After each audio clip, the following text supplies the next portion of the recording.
Reading you இந்த name of Jesus. இன்றைக்கி உங்களை பார்க்கறதுல ரொம்ப சந்தோஷம். நிறைய பேர் நினைப்பீங்க, என்ன டானனை வந்து வெளிச்சத்தின் பிள்ளைகளாக நடங்க அப்படின்னு சொல்லி போட்டிருக்கிறத ஒன்றும் புரியலடா அப்படின்னு நினைக்கிறேன். அன்பு வாலிப தம்பிமார் தங்கச்சிமார்களுக்கு ஒரு வார்த்தை என்னென்னா, இந்த உலகத்தில் பலவிதமான காரியங்கள் நம்ம இருள் சூழ்ந்த ஒரு வாழ்க்கையாக இருக்குது. ஒரு இருள் சூழ்ந்த காரியங்கள் இருக்குது. அது நமக்குள்ளே இருக்கும்போது நம்ம எப்பேற்பட்ட ஒரு ஜீவியத்தில் இருக்கிறோம், இல்லை எப்பேற்பட்ட ஒரு வாழ்க்கையை வாழ்கிறோன்னா இருளின் பிள்ளைகளாக இருக்கிறோம். ஆனால் உங்களுக்கு ஒரு வசனம் அழகாக வசனம் எழுதப்பட்டிருக்குது. எபேசியர் புஸ்தகம் 5ஆம் அதிகாரம் 8வது வசனத்தில் நாம் வெளிச்சத்தின் பிள்ளைகளாக நடக்கணும். நம்ம ஏசப்ப யாரு?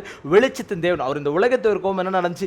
வெளிச்சம் வந்துச்சு. இதை பார்த்து கொண்டிருக்கிற அன்பு வாலிப தம்பிமார் தங்கச்சிமார்களுக்கு ஒரு அண்ணனா, ஒரு தம்பியா, ஒரு பிள்ளையா நான் சொல்றேன், உங்க வாழ்க்கை மாறணும். உங்களுக்குள்ளே இருக்கிற இருளான சூழ்நிலைகள் மாறணும். கடனுன்ற இருள், இல்லை பிள்ளை இல்லைன்ற இருள், மரட்ட கர்ப்பன்ற இருள், இல்லை வந்து வேலை கிடைக்கலன்ற ஒரு இருள், எந்த இருளா இருந்தாலும் சரி, இந்த காலை நேரத்தில் உங்களை பார்த்து நான் ஒரு வார்த்தை, ஒரு தம்பியா ஒரு அண்ணனான்னு சொல்ற ஒரே ஒரு வார்த்தை என்னது அப்படின்னு சொன்னா, இயேசு அப்படின்ற ஒரு வெளிச்சத்தை நீங்க வாழ்க்கையில் இன்வைட் பண்ணி பாருங்க.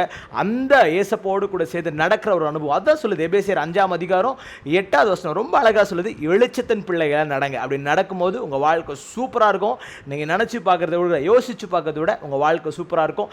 எல்லா விதமான இருள் ஒளிஞ்சு போய் இனி வெளிச்சத்தின் பிள்ளைகளாய் நீங்க நடப்பீங்க. தேங்க்ஸ் ஃபார் வாட்சிங் this. God bless you. See you all next video soon. Until then, signing out, Dan Prakash.